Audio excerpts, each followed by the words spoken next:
Assalamualaikum warahmatullahi wabarakatuh. Saya Menan Lubis, kami dari kelompok Data Mining Analisa Pola Mahasiswa yang sering mengunjungi perpustakaan Umrah Rompak menggunakan algoritma clustering. Pada kali ini temanya tugasnya yaitu tugas ke-6, visualisasi data. Dengan anggota Menan Lubis, Dedi Noprianto Ramadan, dan Ripandi Karunia Ilahi. Selanjutnya akan dijelaskan oleh Dedi Noprianto Ramadan. Kepada teman tersebut, saya persilahkan. Oke, baik. Sekarang kita akan masuk ke dalam materi tentang visualisasi data. Nah, ketika kita menyampaikan suatu analisis, kebanyakan orang memilih untuk menggunakan metode visualisasi data dengan tujuan agar audiensnya mudah memahami materi apa yang sedang disampaikan. Asalnya, hasil analisis yang disampaikan ini melalui tulisan terkadang lebih sulit dipahami dibandingkan dengan visual. Mengapa demikian? Hal tersebut karena cara kedua otak yang lebih cepat merespon data visual seperti gambar, grafik, bagan, dan lainnya. Tidak hanya itu, penggunaan metode visualisasi ini juga memiliki banyak fungsi, yakni mudah untuk mengidentifikasi pola, mendapatkan hasil analisis yang informatif, hingga membuat audiens bisa memahami suatu permasalahan yang disampaikan. Lalu, untuk penjelasan dari visualisasi data ini merupakan bentuk presentasi grafis yang dibuat untuk menyampaikan informasi dari hasil data atau analisis yang dimiliki. Sederhananya, visualisasi ini adalah kumpulan data yang ditampilkan dengan grafis. Penggunaan data visualisasi ini dipercaya bisa mempercepat audiens dalam memahami data yang ingin disampaikan.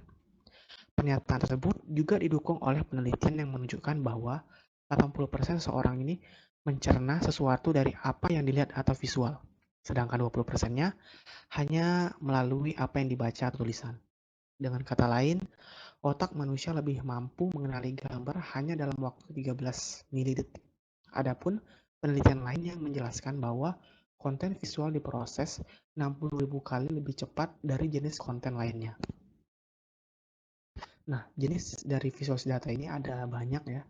Yang pertama itu ada visualisasi data sementara, ada visualisasi data hierarkis, visualisasi data jaringan, visualisasi data multidimensi, dan visualisasi data geospasial. Nah, lalu apa manfaat dari visualisasi data ini? Yaitu kita bisa dapat mempermudah pemahaman data, meningkatkan pemahaman tentang operasional bisnis, meningkatkan nilai produk atau jasa, dan memperdayakan orang dengan advance analitik. Nah, untuk jenis-jenis diagram visual ini itu ada terdiri dari beberapa yang akan saya jelaskan. Yang pertama itu ada diagram garis atau diagram chart. Nah, diagram garis ini paling tepat digunakan untuk menunjukkan tren dari waktu ke waktu. Sumbu X biasanya mewakili periode waktu, sumbu Y menggambarkan nilai kuantitas, contohnya jumlah penjualan dari pekan ke pekan selama 1 tahun. Nah, grafik ini dapat memuat banyak titik data yang dapat diatur saling berdekatan sesuai kerapatan periode waktu.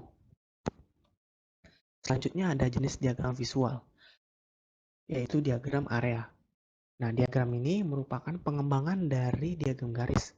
Diagram area ini kerap digunakan untuk menggambarkan nilai total dalam angka maupun persentase dari waktu ke waktu. Pemilihan warna dan volume menjadi penting untuk menitikberatkan bagian mana yang ingin ditonjolkan pada diagram ini.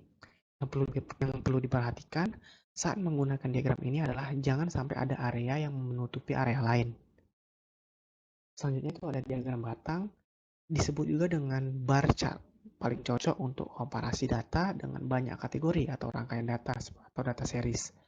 Keterangan panjang pada kategori ini sangat memungkinkan dan diletakkan pada sumbu Y. Lebar batang dalam horizontal bar ditentukan dari nilai data pada sumbu X. Tinggi batang sekitar 2 itu lebih celah antar batang. Selanjutnya ada diagram kolom atau kolom chart. Jadi ini bisa digunakan untuk melihat perbandingan sejumlah kategori atau perubahan dalam periode waktu tertentu atau tren. Saat digunakan untuk menampilkan tren, fungsinya ini sama dengan grafik garis. Jadi perubahan waktu ini tercermin pada sumbu X. Jangan gunakan sumbu Y untuk tren waktu. Cara pembacanya dari kiri ke kanan. Jadi semakin ke kanan waktunya semakin baru untuk menunjukkan waktu ujung. Jadi Cara membacanya dari kiri ke kanan, jadi semakin ke kanan waktunya semakin baru atau menuju ujung waktu.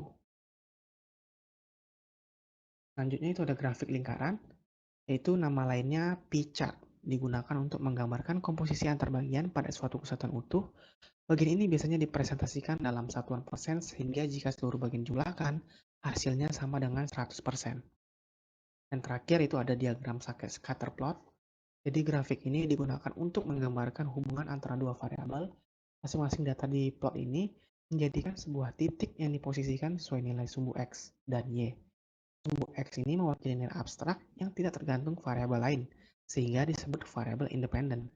Adapun nilai Y merupakan variabel dependen dan ditempatkan pada sumbu vertikal.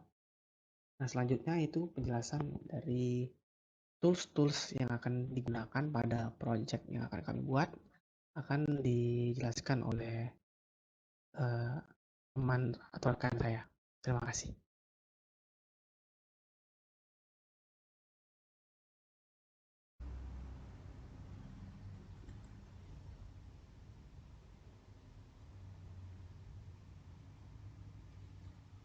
Oke, saya Rifan Dika Nelahi akan melanjutkan apa yang teman saya jelaskan tadi. Oke, di sini ada ditanyakan apa saja alat yang digunakan.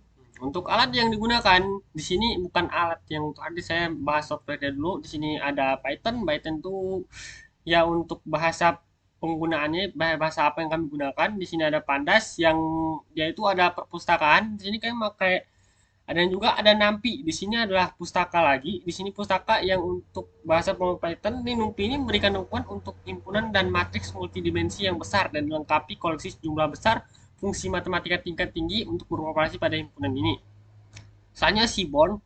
Seaborn ini library untuk membuat grafik dan statistik dengan menggunakan Python. Library ini dibangun berdasarkan library Matplotlib yang sudah ada, kemudian terintegrasi dengan struktur data pada Pandas ini tadi ya. Selanjutnya Matplotlib itu ini. Bapak bisa jelaskan selanjutnya. Matplotlib adalah pustaka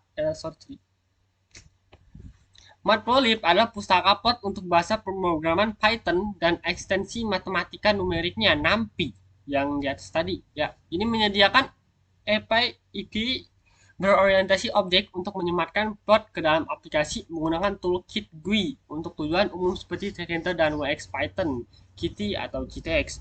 Dan untuk selanjutnya alat-alat yang digunakan kemungkinan yang kami gunakan untuk saat ini masih laptop ya laptop ini aja laptop biasa. Untuk spesifikasi kami tidak memiliki spesifikasi khusus karena kemungkinan semua laptop bisa menggunakannya. Dan untuk selanjutnya itu ya udah ini aja. Oke, sekian presentasi dari saya. Dan kalau ada kesalahan mohon dimaafkan. Dan terlebih dari saya mohon maaf. Assalamualaikum warahmatullahi wabarakatuh. Dan selanjutnya akan diteruskan oleh teman saya. Ya, Kongo. Terima kasih.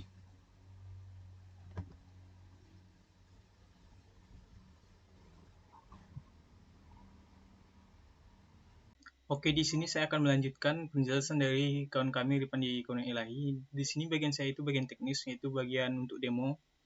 Di sini demonya dari tugas kali ini yaitu pertama kita ada library ya. Saya menggunakan IDE Jupyter. Pertama library yang perlu kita gunakan itu Pandas. Nah, NumPy nanti mungkin perlu ke depannya, tapi sekarang saya buat library-nya supaya tetap nanti karena nanti diperlukan untuk seterusnya. Yang paling penting itu Matplotlib. Untuk kali ini tugasnya itu Matplotlib. Dan Seaborn nanti juga dipakai untuk grafik visualisasi yang lebih indah. Terus di sini kita jalan. Terus untuk membacanya biasanya kita pakai ini, perintah ini sudah. Dan tugas kemarin kan beda nih. Sekarang karena sudah kami di sini yaitu pengunjung total. Ini pengunjung total. Ini 0 ini yaitu bulan Januari, 1 untuk Februari, 2 untuk Maret, 4 untuk April. Jadi kami punya 4 bulan. Dan setelah dihitung semua, total pengunjungnya ada sekian di sini. Dan dari fakultas ini ada sekian, fakultas ini sekian, sudah kami hitung semuanya. Sudah dihitung semuanya berdasarkan tugas dan file yang ada, berdasarkan file yang ada kan. Dan di sini untuk DHPAD untuk melihatnya juga sama aja seperti tadi.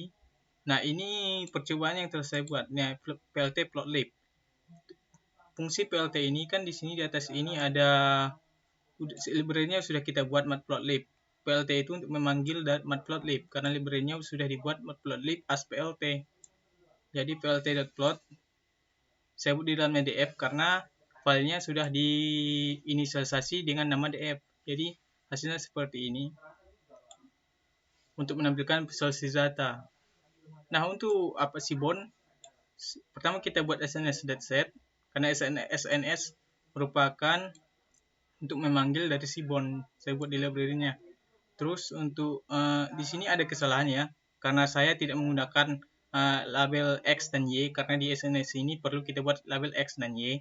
Tapi untuk mempersingkat waktu karena tugas ini untuk cuma memvisualisasi data, yang paling utama itu karena matplotlib udah, SNS ini untuk mempersingkat waktu saya buat walaupun tapi di sini tetap ditampilkan begini tampilannya. Bedanya matplotlib dan SNS itu, kalau SNS bisa grafiknya bisa kita ubah dan lebih indah dia nantinya. Ini untuk apa penampilan demo singkat saja. Kalau SNS itu banyak apanya. Kita bisa tukar apanya perintahnya. Displot model begini, nanti ada join plot, banyak lagi. Ada model lingkaran nanti grafiknya kalau pakai SNS. Nah, seperti itu.